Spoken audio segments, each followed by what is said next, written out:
Hey, welcome back to the Mobility Project. What we're talking about today is improving your deadlift by improving the relationship of the head of your femur to the back of the socket. Now, most of the stretching that we do typically captures maybe the soft tissue. We're mobilizing the large musculature around the joint, obviously important, especially when that stuff glued down. But today we're really going to go after kind of the relationship of the first few inches of the tissue around the back of the joint. Remember this tissue load ordering or tissue sequencing.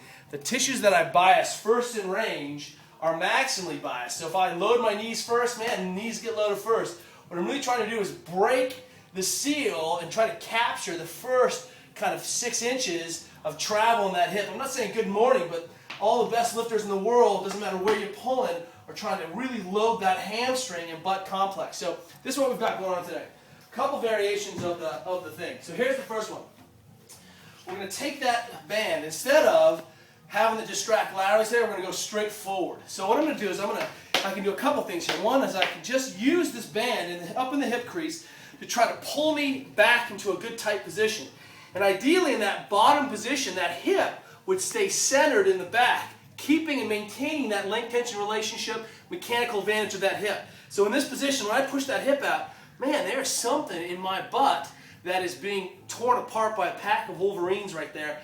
I'm not sure I like it, but that's the piece that limits me and gets me soft. In that bottom position, in order to maintain straight up and down back, I've got to keep that knee out under big tension. It's hard to do when that capsule limits me. In fact, that capsule, the relationship, that bony sac or that stiff sac around the bony complex really ends up inhibiting a lot of my power and kind of force in that bottom. So I can hang out here. I can even take that step forward and really push that knee out. So I'm not going diagonal. I'm trying to go almost straight back. Hip is getting pulled back. I feel like I can just take some big load. Hope I don't pull the big weight rack down. Hang out, and I'm going to go ahead and just oscillate back and forth. Plant the hand, drive that knee out. I can even push back, and as I move through that range of just kind of getting pure hip, it's almost like I'm doing a single deadlift, keeping my back forward, and that hip is getting pulled back the whole time. And if I just did that for, that was probably 30 seconds, a minute, look at the difference in my setup.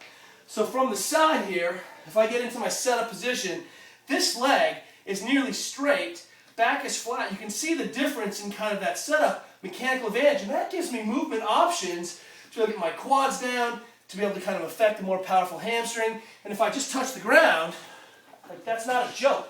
One side is way more flexible than the other side. It's simple an issue of kind of mechanical advantage. So that's homework number one. Toy with that. Homework number two is you warm up for these lifts. Even if you just did some good mornings, placed that in the back, rib cage down, and loaded that hip, I can really cue some good movement, keeping that hip to the back of the socket, and I get a much bigger opening. It's not going to take me as many kind of revolutions to get going on that. So take a look at that, and if you retest even with the core lift, whoop, versus this side, a little bit stiffer, and you can see the difference. Hip crease below the knee, wham. Super, super mobile. I didn't even stretch. I hate stretching. Check this out. Next piece. Double lacrosse ball, roller, what have you. We're going to tack down. Instead of flossing from this side, we're going to tack that piece, and we're going to actively stretch to the other side. So the ball is right at the interface of kind of hamstring butt complex. I'm just going to fold forward into that position. I can really mimic the bottom position of my good morning with legs straight, deadlifting, pulling, and all I'm doing is folding forward, and you're going to feel, because we've taxed that so proximally, it's a much bigger stretch than it is down here. Here I feel it moving down here, but at the top, much loaded earlier. I can even take this and turn it into a box squat, hit some of these tissues. I'm loving the spiky rumble roller here. Again, the same thing, and I can press forward, working on, remember, using this as a neuromuscular cue to eliminate the number of movements. Why, thank you, princess. Number of movements at the back, and just working on pure hip motion. So that's what's on stack today. Go set a PR on your deadlift, unglue yourself, and as a bonus, because I'm pretty sure I destroyed my triceps the other day, I'm going to have to bench with Mark Bell tomorrow.